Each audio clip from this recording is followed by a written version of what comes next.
العالمين والصلاة والسلام على سيد المرسلين نبينا محمد وعلى آله وصحبه أجمعين ما بعد। প্রিয় ভাইরা আমার, আমাদের কাছে কয়েকটা প্রশ্ন এসেছে। তার মধ্যে প্রথম প্রশ্ন আছে যে এক মুষ্টির অতিরিক্ত দাড়ি কাটার হুকুম কি? আমরা বলি এক মুষ্টির বেশি দাড়ি কাটা যাবে না। এই ব্যাপারে দুইজন সাহাবাত থেকে কথা এসেছে, কিন্তু এটা তাদের ব্যক্তিগত গবেষণা। আর রাসূলের কথার বিপরীতে কোন সাহাবীর কথাও অগ্রহণযোগ্য। রাসূল আকরাম সাল্লাল্লাহু আলাইহি ওয়াসাল্লাম দাড়ি সম্পর্কে যে শব্দগুলো ব্যবহার করেছেন, আফুল লিহা, আরফুল লিহা, উতরুকুল লিহা, ওয়াফিরুল লিহা, এই সবগুলা পরিপূর্ণ রাখা, কোনোভাবে দাড়িকে না কাটা, সেইগুলোকে বুঝিয়েছে। সুতরাং কোন সাহাবীর থেকে যদি প্রকাশ পায় এই যে তিনি মনে করতেন যে এক মুষ্টির পরে কাটা যায়, সেটা কখনো গ্রহণযোগ্যতা পাবে না। এখানে সঠিক মত হচ্ছে পুরোপুরি রাখতে হবে। ওয়াফিরু যেটা বোঝায়, আউফু, এই দুটো শব্দ পরিপূর্ণ রাখতে হবে। আরেকজনের প্রশ্ন হচ্ছে যে বিউটি পার্লারের ব্যবসা কি হারাম? বিউটি পার্লারের কোনো কাজ যেগুলা শরীয়ত বিরোধী, সেগুলা থেকে যদি রক্ষা পাওয়া সম্ভব হয়, হালাল কাজগুলো যদি করা হয়, তাইলে কোনো সমস্যা নাই। যে মহিলাকে মহিলাই সাজিয়ে দেয়, ব্যতিক্রম কিছু করে না, মানে শরীয়তের লঙ্ঘন কোনোভাবেই হয় না, তাইলে যায়। আর যদি শরীয়ত বিরোধী কোনো কাজ করা হয়, তাহলে অবশ্যই সেটা না যায় যাবে।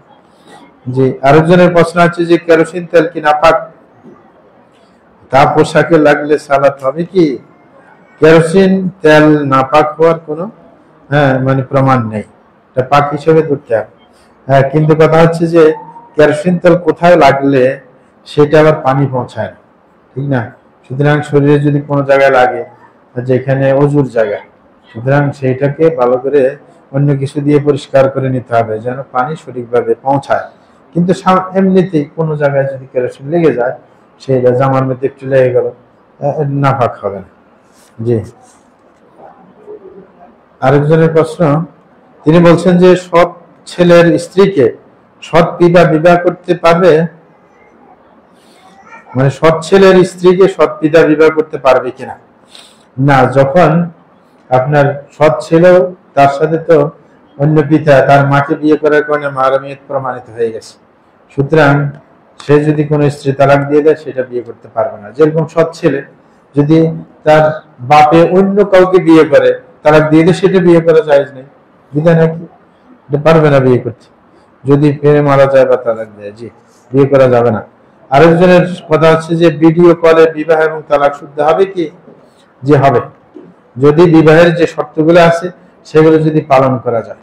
বিয়ের শর্ত আছে ইজাব এবং কবুল, সাথে সাথে সাক্ষী এবং কি আপনার যে ওলি, এই চারটা ওলি, এই চারটা যদি পাওয়া যায় তাইলে কোনো সমস্যা নেই, হইতে পারে।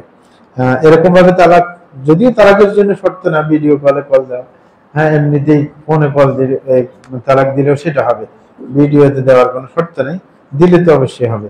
জি, তালাকের ব্যাপারটা এত সঙ্গীন, মানে কল না করে যদি আপনি নিজের বউকে নিজে তালাক দিয়ে পেপারের মধ্যে লিখে রাখেন যে আমি আজকে এত তারিখে আমার বউকে তালাক দিয়ে দিলাম, এটা যদি বাড়িতে না পৌঁছায় তারপরে তালাক হয়ে গেছে, ছিঁড়ে ফেললেও কাজ হবে না। পরে মনে আসছে যে এটা ঠিক হয় না, ছিঁড়ে ফেলছেন না, কাজ হবে না, এটা নিয়ে তামাশা চলে না। জি, আরেকজনের প্রশ্ন হচ্ছে যে আঙ্গুল দিয়ে সালাতের পূর্বে দাঁত মাজলে কি মিসওয়াকের ফজিলত পাওয়া যাবে? যদি আর কোনো কিছু না পাওয়া যায়, আশা করে যে হইতে পারে, পাওয়া যেতে পারে, কারণ পরিচ্ছন্নতা আসল উদ্দেশ্য। যদিও এটা দিয়ে পরিচ্ছন্নতা ভালো হয় না, তারপরে ওই যে নাই মামার চাইতে কানা মামা ভালো। আরেকটা প্রশ্ন বলছে মুসাফা করার পরে বুকে হাত দেওয়ার বিধান কি? বেদাত, কারণ সালাতের থেকে পাওয়া যায় না। মুসাফা শেষ, আবার বুকে হাত দিতে যাবে কেন? মানে কেন আমাদের দেশে এগুলা? ওই যে বরকত, যে বরকতটা বুকে লাগাই দিলে আর কি, মানে এরকম মনে করে, এরকম কিছু নাই সালামদের থেকে। যাকে নিজে রক্ত দেওয়া হয় তাকে বিবাহ করা বৈধ কি? বৈধ হয়। রক্ত দিলে এটা বিবাহ করা অবৈধ হয় যায় না, কারণ এটা বেশি দিন থাকে, রক্তটা বারবার চেঞ্জ হয়ে যায়। আর এসে নিজের বংশগত রক্ত ধারা, সেটা কিন্তু যায় না, এটা স্থায়ী। কিন্তু একজনকে রক্ত দিলে আপনি দিচ্ছেন, 2-3 মাস পরে রক্ত এগুলো শেষ, নতুন করে এগুলো রিফ্রেশ হয়ে নতুন জন্ম নেবে, এটা কোনো স্থায়িত্ব নেই। যে আরেকটা প্রশ্ন যে হাফ হাতা শার্ট বা গেঞ্জি পরে সালাত হবে কি? সালাত হবে, কিন্তু উচিত না। রাসূল বলেছেন আল্লাহু আহাক্কু আন ইয়াতাযায়্যানা লা, আল্লাহ সবচেয়ে বেশি উপযুক্ত যে আল্লাহর সাথে সাক্ষাৎ দিতে গেলে আপনি সুন্দর লেবাস পোশাক পরবেন। এবং এক আয়াতের মধ্যে আল্লাহ বলেছেন খুযু যিনাতাকুম ইনদা কুল্লি মসজিদ, যে তোমরা নিজের সাজসজ্জ গ্রহণ করো মসজিদে যাওয়ার সময়। সুতরাং এটা উচিত, কিন্তু যদি না করে মানে একবারে সালাত নষ্ট হবে না, হয়ে যাবে। জি, এটাই আমাদের প্রশ্নগুলো ছিল। আল্লাহ জাল্লাহু আমাদেরকে সঠিকের উপর আমল করার তৌফিক দান করুন। এবং